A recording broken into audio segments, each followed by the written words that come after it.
Queen এই সপ্তাহে যে বাংলা সিনেমা রিলিজ হয়েছে সীমান ভার্সেস শ্রীমতী, যেখানে মিঠুন চক্রবর্তী, অঞ্জন দত্ত, পরমব্রত, মধুমিতা সরকার ও অঞ্জনা বসু আছে। এটি একটি পারিবারিক ড্রামা সিনেমা, যেখানে আছে কমেডির তরকা, কিছু ইমোশন সিন, ভালোবাসার গভীরতা, ছাড়াছাড়ি প্রবণতা, মানে পারফেক্ট কম্বিনেশনের একটা সিনেমা। এর আগে মিঠুন চক্রবর্তীর সন্তান সিনেমা যদি আপনি দেখে থাকেন, কেঁদে থাকেন, তাহলে এই সিনেমা আপনাকে হাসাবে।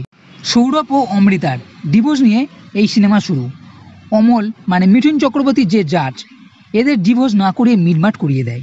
এই জাজ অমল কারোরই ডিভোর্স হতে দেয় না, কিন্তু এখানে টুইস্টের বিষয় হলো এই জাজ অমল ও তার বউ অপর্ণার 27 বছর ধরে ডিভোর্সের কেস চলছে।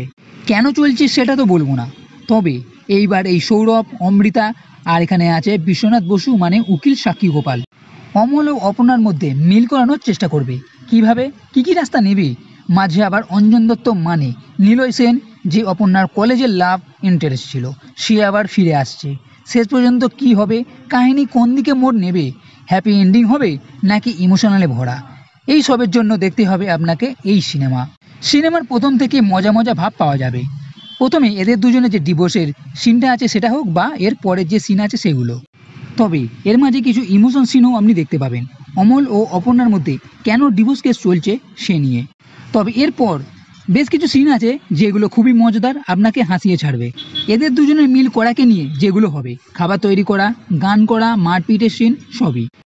বিশেষ করে পরমব্রত ও বিশ্বনাথ বসুর যুগলবন্দি খুবই কমেডিতে ভরা, আপনি হাসবেন। সিনেমার ফার্স্ট হাফ একটু লম্বা, কিন্তু আপনাকে এন্টারটেন করবে। আর সেকেন্ড হাফে অঞ্জন দত্তর এন্ট্রির পর একে অপরের প্রতি চাওয়া, ভালোবাসা, সম্পর্কের গভীরতা, এই সব জিনিস দেখতে পাবেন। তবে এইসবের মধ্যে বোর হবার তেমন কোনো সিন নেই। 27 বছর আলাদা থেকেও একে অপরের প্রতি কীভাবে ভালোবাসা যায় তা এই সিনেমার মূল উপাদান। এবং আরও একটা জিনিস এখানে দেখানো হয়েছে, ভালোবাসে বিয়ে করলেও কিছু বছরের মধ্যে সেই ভালোবাসা ভেঙে যায়, সেখানে এদের ভালোবাসা কিভাবে বেঁচে আছে, আর এই সম্পর্কের মধ্যে দ্বিতীয়বারের যে সুযোগ পাওয়ার বিষয়টা সেটা।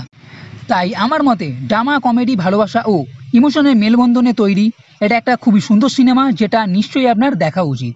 আর একটা কথা তো বলতেই হবে, বাংলা সিনেমার পাশে দাঁড়ানোর কথা জোর করে বলতে হবে না। সিনেমা ভালো বানালে মানুষ এমনি সেই সিনেমা দেখবে, যেমন এই সীমান ভার্সেস শ্রীমতী সিনেমা। তাই নিঃসন্দেহে এই সিনেমা আপনি দেখে নিতে পারেন।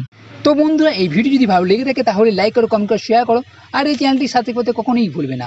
এই ভিডিও দেখার জন্য ধন্যবাদ।